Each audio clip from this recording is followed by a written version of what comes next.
كان محمد أبا أحد من رجالكم ولكن رسول الله وخاتم النبيين.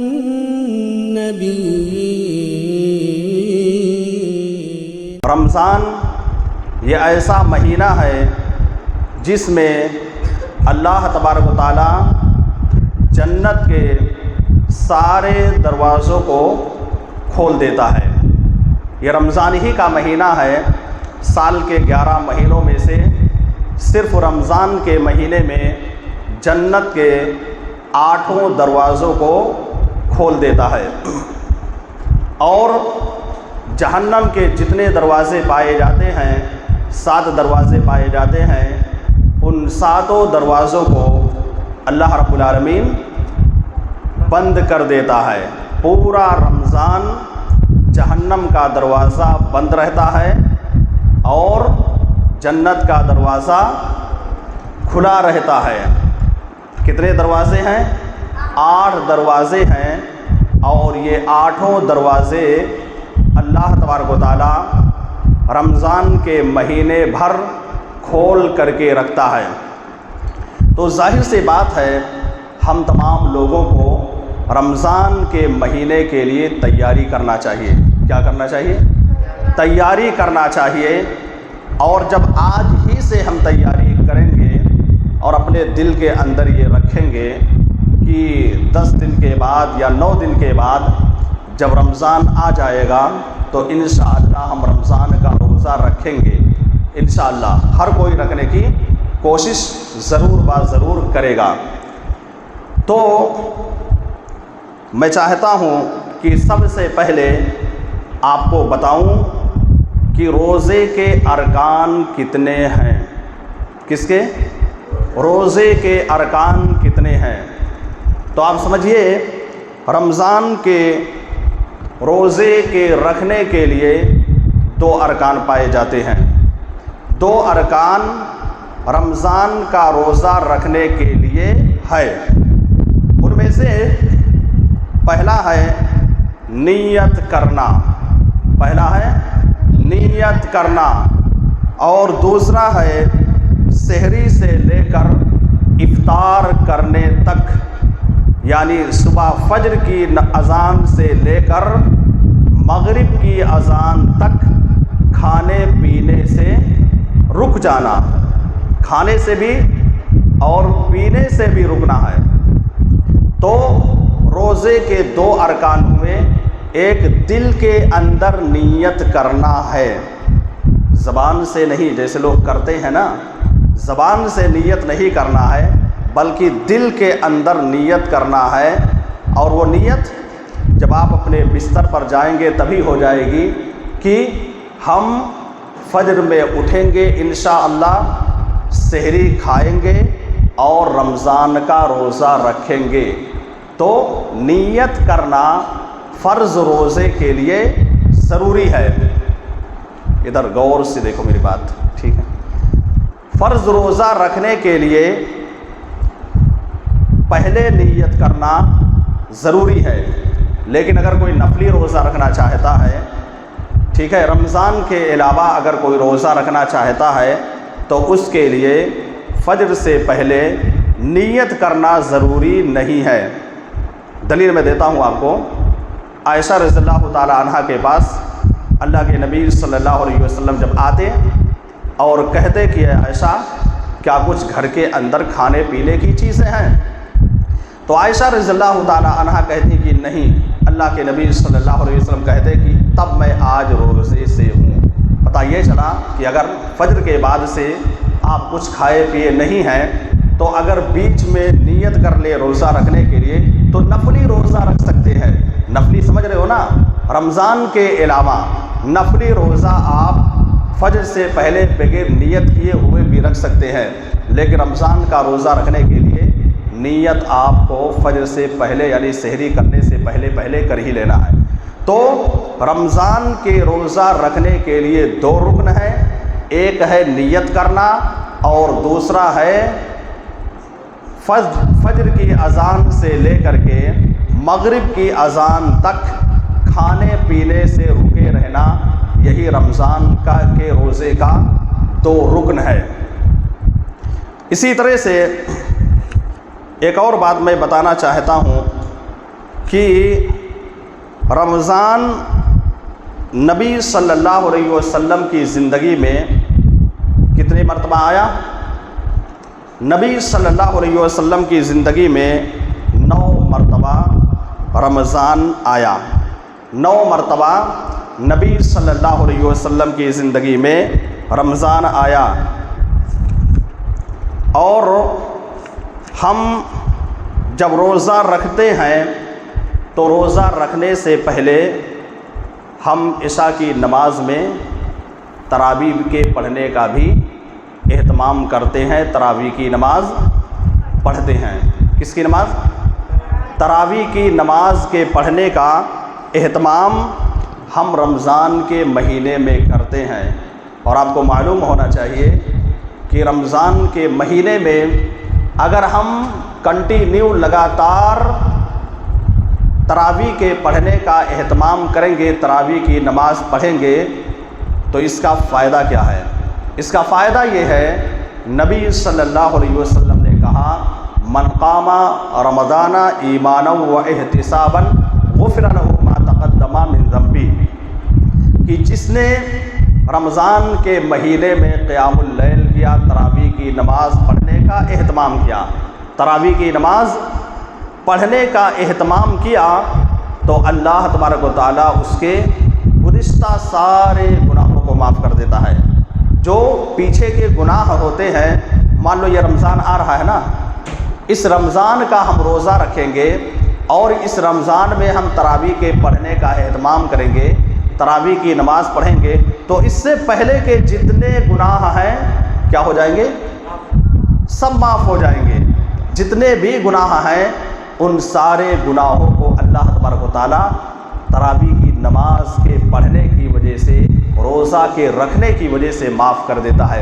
اب اس سے اندازہ لگائیے کہ رمضان کا مہینہ کتنی رحمتوں والا، کتنی برکتوں والا اور کتنی مغفرت والا مہینہ ہے۔ تو کیا ہم ایسے مہینے کا روزہ رکھیں گے یا نہیں رکھیں گے؟ میں سوال کرنا چاہتا ہوں، رکھیں گے نا؟ انشاءاللہ ہم ایسے مہینے کا روزہ رکھیں گے جس مہینے کے اندر سارے گناہ معاف ہو جاتے ہیں۔ تو ظاہر سی بات ہے ہم گنہگار ہیں، ہم کو رمضان کا روزہ انشاءاللہ رکھنا ہے، اور رمضان کے مہینے میں تراویح کے نماز کے پڑھنے کا اہتمام کرنا ہے، تراویح کی نماز پڑھنا ہے۔ اب آئیے میں آگے بھی بتاتا ہوں کہ تراویح کی نماز صحیح حدیث سے کتنا پڑھنا ہے۔ صحیح حدیث سے جو ثابت ہے وہ وتر کی نماز لے کر کے 11 رکعت ہے۔ کتنی ہے؟ 11 رکعت ہے۔ عائشہ رضی اللہ تعالیٰ عنہ کہتی ہیں نبی صلی اللہ علیہ وسلم رمضان ہو یا رمضان کے علاوہ کوئی اور مہینہ ہو، رمضان کے علاوہ 11 مہینہ ہو گیا ہے نا، اور یہ رمضان کا مہینہ، تو 11 رکعت سے زیادہ نہیں پڑھتے تھے۔ کتنا پڑھتے تھے؟ 11 رکعت ہی پڑھتے تھے۔ اب آپ کے ذہن کے اندر ایک سوال آ سکتا ہے نا کہ تراویح جو ہے رمضان ہی میں ہے تو پھر 11 مہینہ کیا ہے؟ آ سکتا ہے نا۔ تو تراویح کو کئی ناموں سے یاد کیا جاتا ہے، قیام اللیل بھی کہتے ہیں، تہجد بھی کہتے ہیں، تراویح کی نماز بھی کہتے ہیں، ٹھیک ہے۔ بس رمضان کے مہینے کے اندر اس کا نام چینج ہو جاتا ہے، لوگ اس کو قیام اللیل کے ذریعے سے اور اسی طرح سے تراویح کے نام کے ذریعے سے یاد کرتے ہیں، جانتے ہیں۔ تو رمضان میں نبی صلی اللہ علیہ وسلم کتنی رکعت پڑھتے تھے تراویح کی نماز اور وتر لے کر؟ 11 رکعت پڑھتے تھے۔ تو پتہ یہ چلا کہ ہم کو انشاءاللہ 11 رکعت پڑھنے کا اہتمام کرنا ہے، پڑھنا ہے۔ کس مہینے میں؟ رمضان کے مہینے میں انشاءاللہ ہم تمام لوگوں کو 11 رکعت جو صحیح حدیث سے ثابت ہے وطر کو لے کر کے اس کے پڑھنے کا اہتمام ہم تمام لوگوں کو کرنا ہے۔ اور اسی طرح سے روزہ رکھ کر کے جب ہم روزہ رکھتے ہیں تو روزے کا مقصد ہمارا کیا ہوتا ہے پتہ ہے؟ نیکی حاصل کرنا نا، گناہوں کو بخشانا نا، یہ ہمارا مقصد ہے نا، تاکہ ہمارے گناہ معاف ہو جائیں اور اللہ تبارک و تعالی ہم کو نیکی عطا کرے۔ تو کیا اب اگر کوئی روزہ رکھ کر کے جھوٹ بولے، غلط کام کرے، چغل خوری کرے، غیبت کرے، کسی کی برائی کرے، کسی سے لڑائی جھگڑا کرے، تو کیا یہ جائز ہے؟ نہیں جائز ہے۔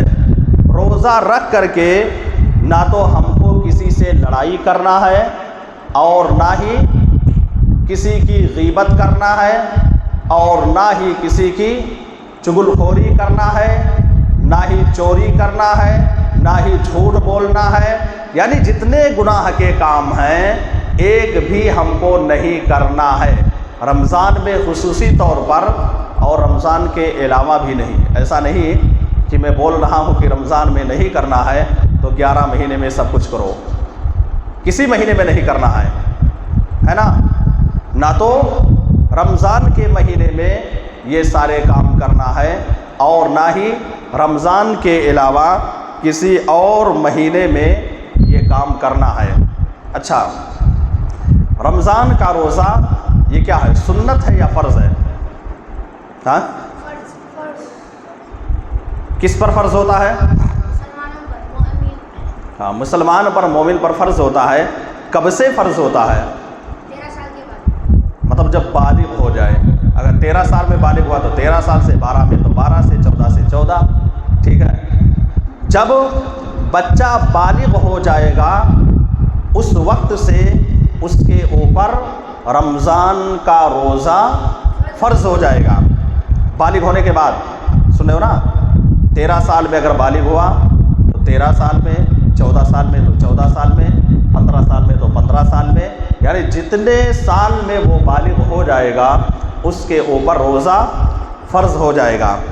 تو کیا آپ چھوٹے چھوٹے ہیں، مان لو 9 سال، 8 سال، 10 سال ایسے عمر ہے نا، اگر آپ لوگ روزہ رکھیں گے تو کیا نیکی ملے گی کہ نہیں ملے گی؟ ملے گی آپ کو نیکی، اور یہ نیکی آپ کے والدین کے کھاتے میں بھی ٹرانسفر ہوگی۔ کس کے؟ والدین، معلوم نا، والدین، امی ابو کے کھاتے میں بھی یہ نیکی جاتی رہے گی۔ اس لیے ابھی بالغ نہیں ہوئے ہیں تب بھی ہم کو روزے کے لیے پریکٹس کرنا ہے، روزہ رکھنا ہے۔ اگر پورا مہینہ نہیں رکھ سکتے ہیں تو 2 روزہ، 4 روزہ، 10 روزہ، 15 روزہ، کتنا رکھتے ہو؟ ہاں، 4 رکھے تھے، چلو 2 ہوا، 4 ہوا، 1 ہوا، 10 ہوا، 15 ہوا، جتنا رکھ سکتے ہو اتنا روزہ رکھنا ہے نا۔ تو کیا ہوگا، جب بچپن میں روزہ رکھیں گے تو آگے جب بالغ ہوں گے تو عادت بنی رہے گی اور روزہ رکھتے رہیں گے۔ اچھا، آپ نے سنا ہے کہ روزے کا بدلہ کون دے گا؟ ہاں، روزے کا بدلہ اللہ تبارک و تعالیٰ دے گا۔ کیا نماز کا بدلہ نہیں دے گا؟ سب دے گا، لیکن وہ فرشتوں کے ذریعے سے لکھاتا ہے۔ لیکن روزے کے مسئلے میں اللہ کہتا ہے کہ بندہ میرے لیے روزہ رکھتا ہے۔ کس کے لیے؟ میرے لیے روزہ رکھتا ہے اور میں ہی اس کا بدلہ دوں گا۔ تو روزے کا بدلہ اللہ رب العالمین اپنے بندے کو بذات خود عطا کرے گا، دے گا۔ اب ایک سوال اور میں کرنا چاہتا ہوں، کیا کسی کو معلوم ہے کہ رمضان کا روزہ کس ہجری میں فرض ہوا؟ رمضان کا روزہ کس ہجری میں فرض ہوا، کسی کو معلوم ہے؟ رمضان کا روزہ سن 2 ہجری میں فرض ہوا۔ کتنے میں؟ 2 ہجری میں فرض ہوا۔ کب فرض ہوا؟ 2 ہجری میں رمضان کا روزہ اللہ تبارک و تعالیٰ نے کیا کیا؟ مومنوں کے اوپر فرض قرار دیا 2 ہجری میں. اچھا ہجری سن ہجری کی شروعات کب سے ہوتی ہے؟ یعنی نبی صلی اللہ علیہ وسلم جب مکے سے چھوڑ کر کے کہاں جانے لگے؟ مدینہ ہجرت کر کے جانے لگے. مکے سے ہجرت کر کے جب مدینہ جانے لگے تو اسی سال سے ہجری سال کی ابتدا ہوئی، شروعات ہوئی. تو 2 ہجری میں اللہ تبارک و تعالیٰ نے رمضان کا روزہ فرض کر دیا. کس کے اوپر؟ مومنوں کے اوپر. اللہ رب العالمین نے مومنوں کے اوپر رمضان کا روزہ سن 2 ہجری میں فرض کیا. اور اسی طرح سے قرآن مجید کے کس پارے میں یا کس صورت میں اللہ تبارک و تعالیٰ نے رمضان کے روزے کا تذکرہ کیا ہے، ذکر کیا ہے؟ تو سمجھیے سورہ بقرہ کے اندر اور آیت نمبر 183. کس میں؟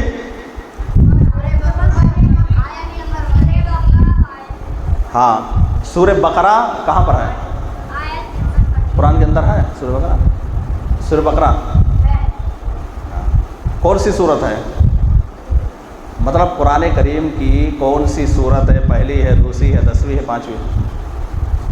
ہاں چلو سورہ فاتحہ کے بعد دوسری ہی ہے، ٹھیک ہے. تو 183 میں اللہ تبارک و تعالیٰ نے کس کا تذکرہ کیا ہے؟ رمضان کے روزے کا ذکر اللہ تبارک و تعالیٰ نے کس میں کیا ہے؟ سورہ بقرہ آیت نمبر 183 میں اللہ تبارک و تعالیٰ نے کیا کیا ہے؟ رمضان کے روزے کے بارے میں ذکر کیا ہے. اسی طرح سے میں نے یہ بتایا کہ جنت کے دروازے اللہ تعالیٰ کیا کرتا ہے؟ کھول دیتا ہے. جہنم کے دروازوں کو اللہ تبارک و تعالیٰ رمضان کے مہینے میں بند کر دیتا ہے. اور شیطانوں کو بھی اللہ تعالیٰ کیا کرتا ہے؟ زنجیروں میں جکڑ دیتا ہے. وَمَرَدَتُ الشَّيَاطِينَ یعنی زنجیروں میں جو سرکش شیطان ہوتے ہیں، بڑے بڑے شیطان ہوتے ہیں، ہے نا، جو سب سے بڑے بڑے شیطان ہوتے ہیں، ان کو اللہ تبارک و تعالیٰ زنجیروں کے اندر جکڑ دیتا ہے، بند کر دیتا ہے. کتنے دن کے لیے؟ ہاں پورے رمضان کے لیے اللہ تبارک و تعالیٰ شیطانوں کو، بڑے بڑے شیطانوں کو زنجیروں میں جکڑ دیتا ہے، بند کر دیتا ہے. چھوٹے شیطانوں کو، چھوٹے شیطان کھلے رہتے ہیں. اگر کھلے نہیں رہتے تو سب لوگ روزہ رکھتے ہیں، ہے نا. سب کو جب جکڑ کر بند ہی اللہ تعالیٰ کر دیتا تو ہر کوئی نہیں روزہ رکھتا. وہ شیطان ہی تو بہکا رہا ہے کہ نہ رکھو. تو بڑے بڑے شیطانوں کو اللہ تبارک و تعالیٰ کیا کرتا ہے؟ زنجیروں میں جکڑ دیتا ہے، بند کر دیتا ہے 1 مہینے کے لیے. اور جیسے ہی چاند نظر آ جاتا ہے، کس کا چاند؟ عید کا چاند. جیسے ہی عید کا چاند نکلتا ہے تیسے وہ شیطان جیسے قیدی ہوتا ہے، جیل میں بند رہتا ہے، چھوٹ جاتا ہے تیزی کے ساتھ اور خوشی کے ساتھ. کہاں جاتا ہے؟ اپنے گھر کی طرف جاتا ہے نا. ٹھیک وہ بھی شیطان خوشی کے ساتھ فوراً نکل جاتے ہیں. سمجھ میں آئی بات نا.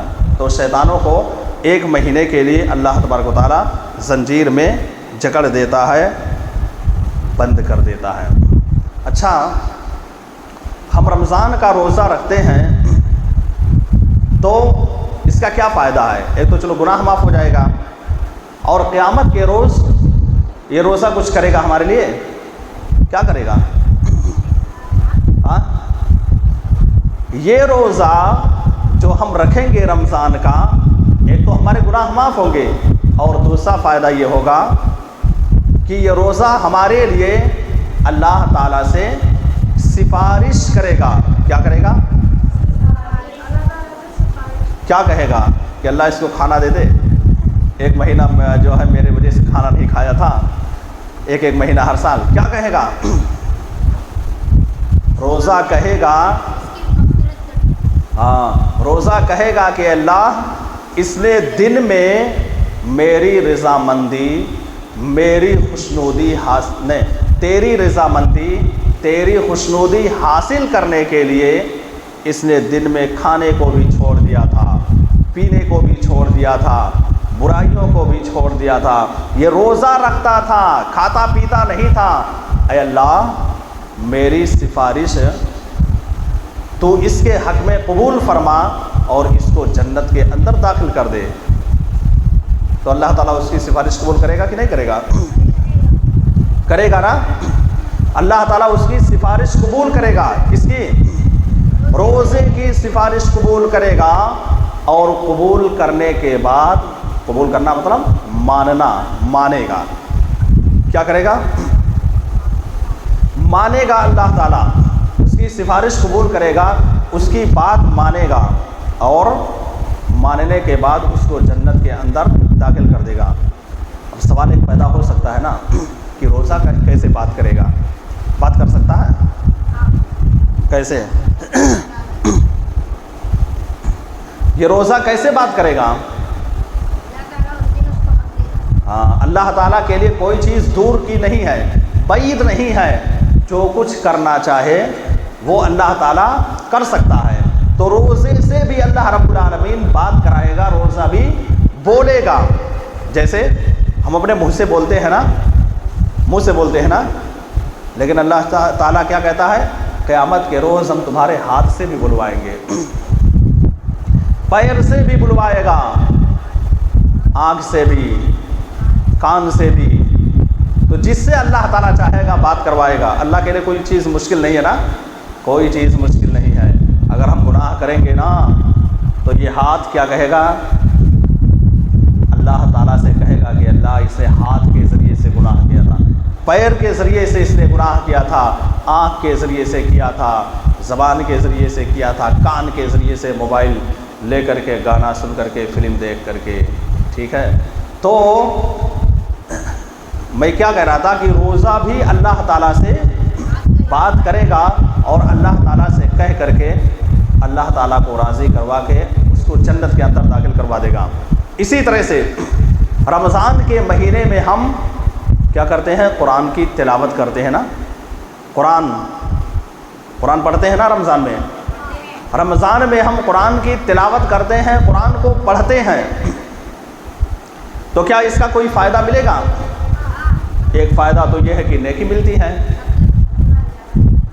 رمضان کے علاوہ پڑھیں گے ایک حرف پر 10 نیکی، رمضان میں 30 نیکی، اور اس سے بھی زیادہ اللہ تعالیٰ بڑھا دیتا ہے، 30 سے بھی زیادہ 70 تک بڑھا دیتا ہے، 700 تک بھی بڑھا دیتا ہے۔ تو ایک تو نیکی ملے گی، اور دوسرا یہ قرآن چل کر کے آئے گا۔ کہاں آئے گا؟ قبر میں کیا کرنے آئے گا جی؟ اللہ تعالیٰ کے سامنے آئے گا۔ کہاں آئے گا؟ اللہ کے سامنے آئے گا، کیا کہے گا؟ کہ اللہ تیرے بندے نے کیا کیا تھا؟ قرآن چھوڑ دیا تھا نا۔ تیرے بندے نے دنیا کے اندر اپنی نیند کو قربان کر دیا تھا، یعنی سوتا نہیں تھا، کیا کرتا تھا؟ قرآن کو پڑھنے کے لیے کیا کرتا تھا؟ جاگتا تھا، ٹھیک ہے، سوتا نہیں تھا، قرآن پڑھتا رہتا تھا، نیند آتی تھی لیکن پھر بھی سامنے کھول کر پڑھ رہا ہے۔ اے اللہ میری سفارش اس کے حق میں قبول فرما۔ کس کے؟ جو قرآن کو دنیا کے اندر پڑھے گا، کیا کرے گا؟ جو دنیا کے اندر پڑھے گا اس کے لیے قرآن اللہ تعالیٰ سے سفارش کرے گا، اور اس کو جنت کے اندر داخل کروا دے گا۔ جو پڑھے گا اس کے لیے اللہ تعالیٰ سے سفارش کرائے، اور جو نہیں پڑھے گا اس کے لیے کیا کہے گا؟ اس کے لیے بھی کہے گا کہ اللہ تیرے بندے نے دنیا کے اندر قرآن کو چھوڑ دیا تھا، قرآن نہیں پڑھتا تھا، قرآن کی تلاوت نہیں کرتا تھا، قرآن کو اپنے طاقوں میں لے جا کر کے سجا کر رکھ دیا تھا، اس کے لیے بھی جا کر کے اللہ تعالیٰ سے شکایت کرے گا۔ تو ہم کو کس میں شامل ہونا ہے؟ شکایت والے میں یا سفارش کرنے والے میں؟ کس میں جائیں گے؟ اچھا ہاں، سفارش کرے گا تو فائدہ کیا ہوگا؟ ہم جنت کے اندر چلے جائیں گے، جنت میں جائیں گے نا، ہے نا؟ کہاں جائیں گے؟ جنت کے کتنے دروازے ہیں؟ 8 دروازے، جنت کے اندر چلے جائیں گے۔ اور اگر ہمارے خلاف گواہی دے گا، شکایت کر دے گا تو کیا ہوگا؟ جہنم نہیں، جہنم میں چلے جائیں گے۔ کہاں چلے جائیں گے؟ تو ہم کو قرآن کی سفارش کے لیے کیا کرنا ہے؟ کیا کرنا ہے؟ قرآن کریم کو پڑھنا ہے، قرآن کریم کی تلاوت کرنا ہے، تب جا کر کے ہم کو کیا ہوگا؟ کیا ہوگا؟ قرآن ہمارے حق میں سفارش کرے گا۔ تو رمضان کا مہینہ بہت ہی اہم مہینہ ہے، اہم مہینہ ہے نا، بہت ہی اہم مہینہ ہے۔ اس لیے عزیز بچوں، خود بھی روزہ رکھو، اپنے امی کو بھی، اپنے ابو کو بھی جا کر کے کہو کہ رمضان کا مہینہ آ رہا ہے۔ ہو سکتا ہے آپ کے والدین سو رہے ہوں، پتہ ہے نا کیا رہا ہے؟ امی ابو سے کہو کہ رمضان آ رہا ہے، آپ اس کے لیے تیاری کیجئے۔ کس کے لیے؟ کھانے کے لیے رمضان میں؟ کس کے لیے؟ روزہ رکھنے کے لیے، قرآن کی تلاوت کرنے کے لیے، ذکر و اذکار کرنے کے لیے، صدقات و خیرات کرنے کے لیے، اور کھانے کے لیے بھی۔ اگر یہ سب کرتے ہیں تو کھانے کے لیے بھی تیاری کرنا ہے نا، بھائی سحری میں کیا بنانا ہے، افطار میں کیا کیا تیار کرنا ہے، کئی طرح کی چیزیں ہوتی ہے، کیا ہوتا ہے؟ تیار کیا جاتا ہے رمضان میں۔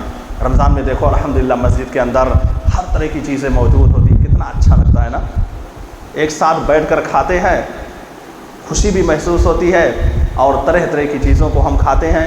اچھا، رمضان کے علاوہ اگر کوئی کھانا چاہے تو کھا سکتا ہے، اسے نہیں کھا سکتا ہے نا، انتظام جلدی نہیں کر پائے گا۔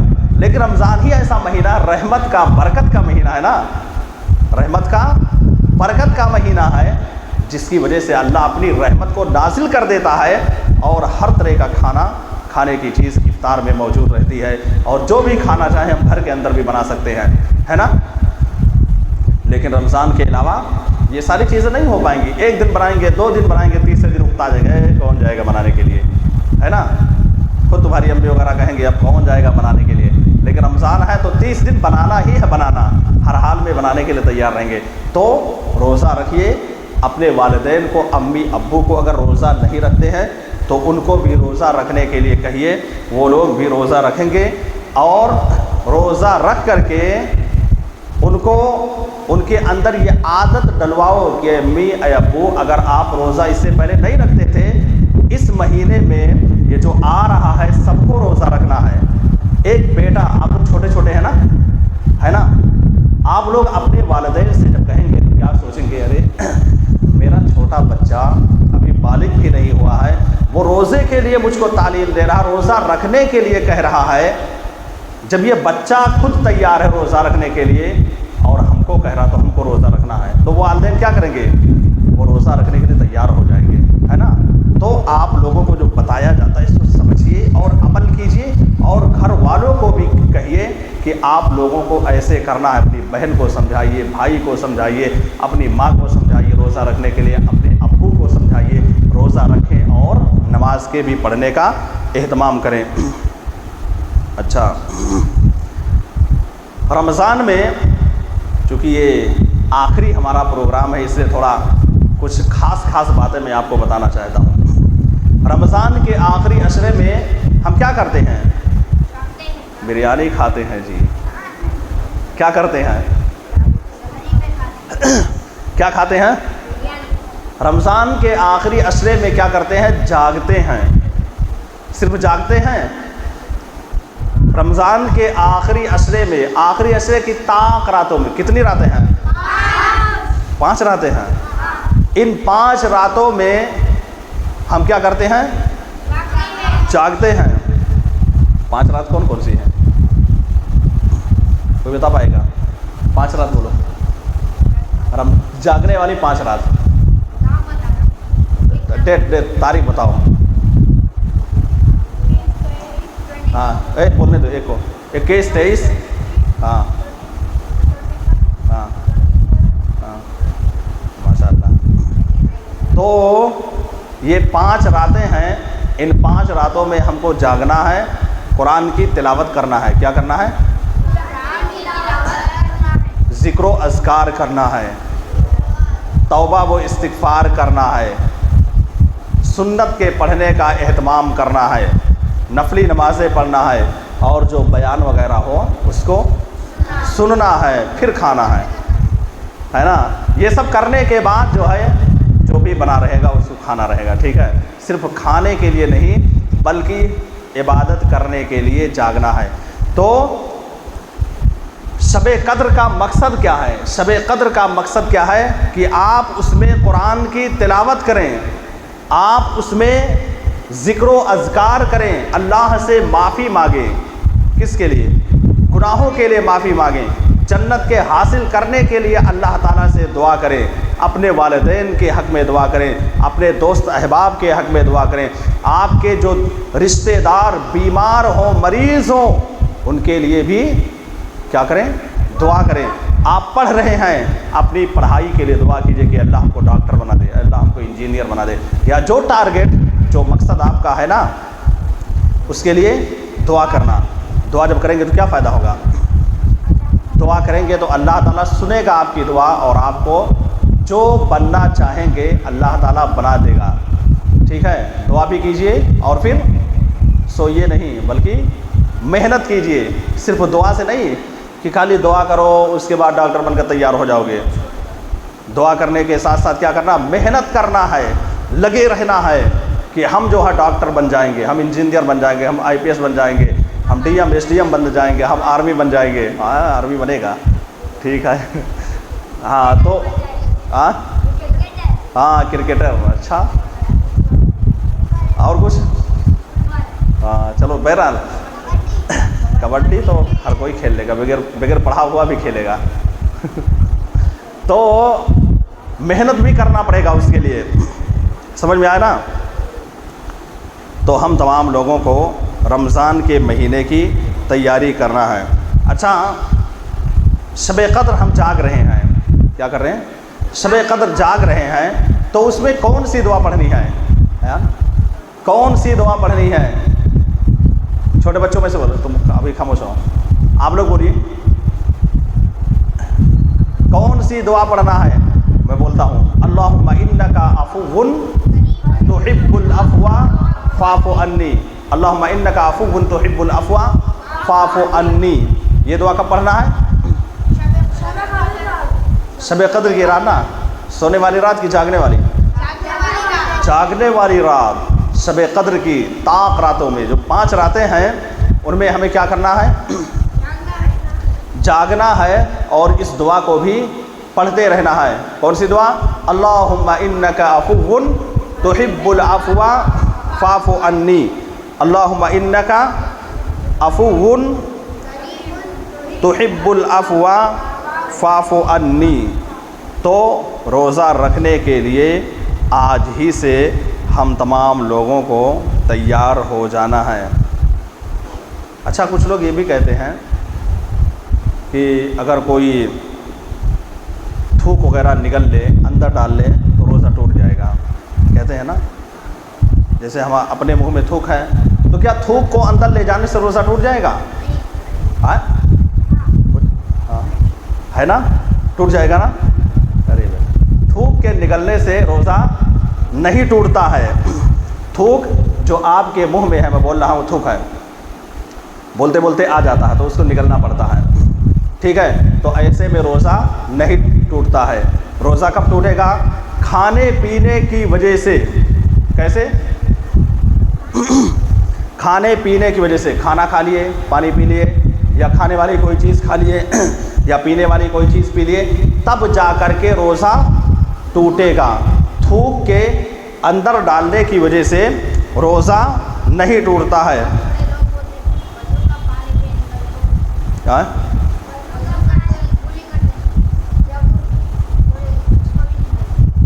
وضو کا پانی رمضان میں کیا ہے؟ رمضان میں وضو کرنا ہے، غرارہ کرتے ہیں نا اندر، تو بہت زیادہ اندر نہیں ڈالنا ہے، ٹھیک ہے، بلکہ تھوڑا اوپر ہی اوپر کر کے، تاکہ اندر جو ہے نہ جائے۔ بھائی منہ با کر کے کیا کرتے ہیں؟ پانی ڈالتے ہیں تو اس سے کیا ہے، ڈر ہے کہ اندر پانی چلا جائے گا، تو تھوڑا احتیاط کر کے وضو کرنا ہے، اس میں اندر پانی ڈالنا ہے۔ اچھا، کچھ لوگ یہ بھی کہتے ہیں کہ اگر کوئی سرما لگا لیا، تیل لگا لیا تو اس کا روزہ ٹوٹ جائے گا، یہ بھی کہتے ہیں نا، ہے نا؟ تو کیا صحیح ہے یہ بات؟ بھائی سرما لگا لیا آنکھ میں یا تیل لگا لیے، غور سے سنو بیٹا تھوڑی دیر، سرما لگا لیے یا تیل لگا لیے تو کیا روزہ ٹوٹ جائے گا؟ نہیں ٹوٹے گا، چاہے سرما لگاؤ چاہے تیل لگاؤ، اس سے روزہ نہیں ٹوٹے گا۔ اچھا، کوئی بیمار ہے نا، مریض ہے، روزہ رکھا تھا، اب اس کو دوا کھانے کی ضرورت پڑ گئی، بیمار ہے، روزہ رکھے گا تو مطلب اور بیماری بڑھ سکتی ہے، ابھی وہ رکھا ہے فی الحال، دوا کھا رہا ہے، کیا روزہ ٹوٹ جائے گا؟ ہاں، نہیں ٹوٹے گا نا؟ دوا کھانے کی وجہ سے روزہ ٹوٹے گا کہ نہیں؟ ٹوٹ جائے گا۔ کیا ہے؟ ٹوٹ جائے گا۔ کوئی دوا کھاتا ہے تو روزہ کیا ہے؟ ٹوٹ جائے گا، کیونکہ دوا کھائے گا تو پانی پیے گا، یا کھانے کی چیز وہ بھی ہے، گرچہ دوا ہے اس کو کھا رہا ہے، اس لیے اس کا روزہ ٹوٹ جائے گا۔ اب کوئی انجیکشن لگوائے، طاقت کا انجیکشن لگوائے تو کیا روزہ ٹوٹ جائے گا؟ بالکل۔ اگر کوئی طاقت کا انجیکشن لگواتا ہے جس سے اس کے جسم کے اندر طاقت آ جاتی ہے تو ایسے میں اس کا روزہ کیا ہے؟ ٹوٹ جائے گا۔ اب اسی طرح سے چلتے ہیں، آخری طاق راتوں میں یا آخری 10 راتوں میں، 10 دن میں لوگ کیا کرتے ہیں؟ مسجد کے اندر اعتکاف بیٹھتے ہیں۔ کہاں بیٹھتے ہیں؟ مسجد کے اندر 10 دن تک لوگ اعتکاف بیٹھتے ہیں۔ کہاں بیٹھتے ہیں؟ مسجد کے اندر اعتکاف بیٹھتے ہیں۔ تو اعتکاف مرد بھی بیٹھتے ہیں اور عورتیں بھی بیٹھ سکتی ہیں۔ عورتوں کے پردے کا اگر انتظام ہے تو وہ عورت بیٹھ سکتی ہے نا۔ اگر جیسے مان لو بغل کی مسجد ہے، اب پردے کا انتظام ہے، کوئی دقت نہیں ہے، کوئی آ نہیں سکتا ہے، کوئی جا نہیں سکتا ہے، تو ایسے میں وہ عورت کیا ہے؟ مسجد کے اندر اعتکاف بیٹھ سکتی ہے۔ اچھا، اعتکاف کے لیے کیا شرط ہے؟ کوئی اعتکاف اگر بیٹھے تو اس کے لیے کچھ شرط ہے نا۔ کیا شرط ہے؟ ایک تو نیت کرنا ہے، نیت کرنا ہے کہ ہم کو 10 دن بیٹھنا ہے نا۔ نیت کر کے بیٹھا، جتنا بھی ٹائم بیٹھنا ہو، ٹھیک ہے، کوئی ضروری نہیں کہ 10 دن، 2 دن، 3 دن، 4 دن، 5 دن، 6 دن، 7 دن، 8 دن، 1 گھنٹہ، 2 گھنٹہ، جو بھی بیٹھنا چاہے بیٹھ سکتا ہے، ٹھیک ہے، اعتکاف۔ لیکن عام طور سے کیا ہے؟ 10 دن، ہے نا۔ تو اس کے لیے کیا کرنا ہے؟ نیت کرنا ہے۔ کیا کرنا ہے؟ نیت کرنا ہے دل کے اندر کہ ہم اعتکاف بیٹھنے جا رہے ہیں یا اعتکاف میں بیٹھے ہوئے ہیں۔ اور کس مسجد میں اعتکاف کرنا ہے؟ کس مسجد میں اعتکاف کرنا ہے؟ اس مسجد میں اعتکاف کرنا ہے جس مسجد کے اندر نماز ہو رہی ہو۔ کیا؟ نماز ہو رہی ہو جس مسجد کے اندر، اس میں اعتکاف کرنا ہے۔ ایسا نہیں کہ کوئی مسجد ہے تالا لگا ہوا ہے، کوئی نماز پڑھنے والا نہیں ہے، جا کر کے وہاں اعتکاف میں بیٹھ گئے، وہاں نہیں بیٹھنا ہے۔ کیوں؟ اس لیے کہ مان لو آپ وہاں پر بیٹھ گئے ہیں اعتکاف میں، تو آپ کو جب نماز پڑھنا پڑے گا تو کہاں جانا پڑے گا؟ کوئی نماز پڑھنے والا نہیں ہے، کوئی پڑھانے والا نہیں ہے، جمعہ کا خطبہ دینے والا کوئی نہیں ہے، کوئی چاہتا ہی نہیں ہے، تو آپ نماز پڑھنے کے لیے باہر آئیں گے۔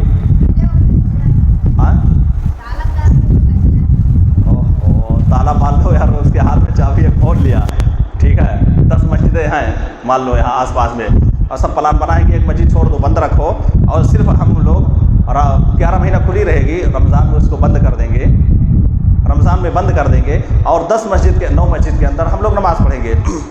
تو اگر وہ اس میں بیٹھتا ہے تو اس کے لیے جائز نہیں ہے۔ کیوں؟ اگر وہاں بیٹھے گا پھر نماز کا مسئلہ آ جائے گا۔ اور اعتکاف کے بارے میں کہا جاتا ہے کہ صرف قضائے حاجت کے لیے ہی انسان باہر نکل سکتا ہے، طہارت کے لیے ہی باہر جا سکتا ہے۔ اگر مسجد کے اندر طہارت کرنے کے لیے نہیں ہے، ٹھیک ہے، تو وہ باہر جائے گا. پہلے کے دور میں, پہلے کے زمانے میں اس میں نہیں تھا کہ کہ گھر میں کھاتے تھے اور گھر میں ہی سب کر لیتے تھے, ایسا نہیں تھا. وہ لوگ میدان میں جاتے تھے, باہر جاتے تھے, مسجدوں کے اندر نہیں رہتا تھا. تو صرف اس کے لیے باہر جا سکتے ہیں, قضائے حاجت کے لیے. قضائے حاجت سمجھے نا, دونوں سمجھ میں آ گیا نا, دونوں کے لیے جاتے ہیں اس میں نا. ہاں, تو صرف اس کے لیے باہر جا سکتے ہیں اور اس کے علاوہ نہیں جا سکتے ہیں. تو ایسے میں اگر وہ اعتکاف بیٹھے گا, نماز نہیں ہوگی وہاں پر مسجد میں, تو پھر نماز پڑھنے کے لیے وہ آئے گا تو اس کے لیے جائز نہیں ہے کہ وہ مسجد سے نکلے. تو ایسی مسجد میں اعتکاف کرنا ہے جس مسجد کے اندر کیا ہو, نماز پڑھی جا رہی ہو, نماز ہو رہی ہو. جس مسجد کے اندر, اسی مسجد میں اس کو اعتکاف کرنا ہے. تو 2 شرط ہے. کتنی شرطیں ہیں اعتکاف کے لیے؟ 2 شرط ہے. کون کون سی؟ پہلی شرط یہ ہے کہ نیت کرنا ہے, اور دوسری شرط یہ ہے کہ اس مسجد کے اندر اعتکاف کرنا ہے جس مسجد کے اندر نماز ہو رہی ہو. کتنی شرطیں ہیں بولو تو بولو جی. ہاں آتی بولو.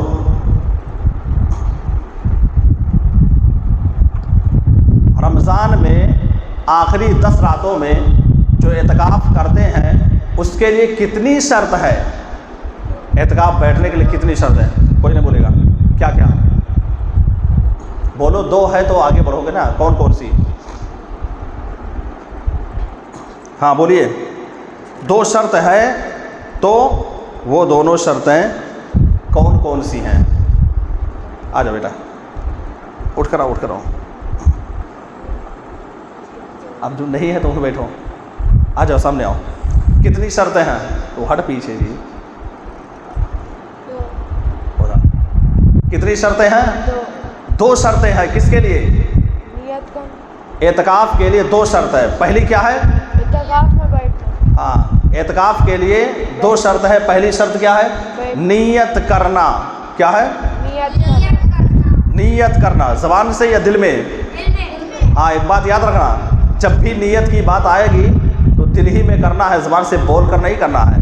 چاہے وہ نماز کا ہو, چاہے روزے کا ہو, چاہے اعتکاف کا ہو, یا کوئی اور چیز کی نیت کرنی ہو, قربانی کرنے کی نیت ہو تو بھی دل کے اندر کرنا ہے, یا کوئی اور کام کرنا ہے تو دل کے اندر, بول کر کے نہیں زبان سے. کوئی کلمہ بولو زبان سے بولو, ایسا نہیں کرنا ہے. کہاں کرنا ہے؟ دل کے اندر, دل کے اندر کرنا ہے. ٹھیک ہے.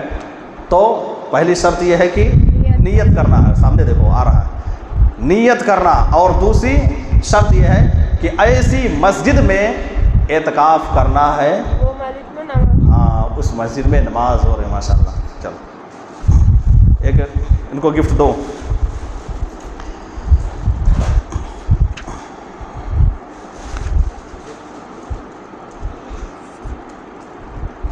ماشاء اللہ. تو ٹائم بھی کافی ہو گیا. تو آج کے درس میں آپ کے سامنے رمضان کے بارے میں اہم چیزوں کو پیش کیا گیا ہے نا. اہم چیزوں کو, چونکہ آج کا یہ ہمارا درس یہ آخری درس ہے, پھر اس کے بعد ہم لوگ رمضان کے مہینے میں داخل ہو جائیں گے. کس کے؟ رمضان کے مہینے میں آ جائیں گے. اس لیے آج اس کو انشاءاللہ بند کر دیا جائے گا, اور پھر اس کے بعد جب رمضان ختم ہو جائے گا اس کے بعد انشاءاللہ پھر جس طرح سے کنٹینیو لگاتار چل رہا ہے ایسے ہی پروگرام آپ کے سامنے پیش کیا جائے گا. اس لیے آپ مسجد سے جڑے رہیے. بند کرنے کا مطلب یہ نہیں ہے کہ مسجد چھوڑ کر بھاگ جائیے. کیا کرنا ہے؟ مسجد میں آنا ہے. ٹھیک ہے. اور بھی بہت ساری چیزیں چلتی رہیں گی. عشاء کے بعد تفسیر بیان کرنا ہے, فجر کے بعد سیرت کے بارے میں بیان کرنا ہے, حدیث بیان کرنا ہے, جمعہ کا خطبہ ہوگا, نمازیں ہوں گی. تو یہ سب کچھ چلتا رہے گا. رمضان میں آخری طاق راتوں میں جاگنا ہے, یہ سب کچھ چلتا رہے گا. اس لیے مسجد سے آپ جڑے رہیے, مسجد میں آتے جاتے رہیے, 5 وقت نماز پڑھیے. ٹھیک ہے.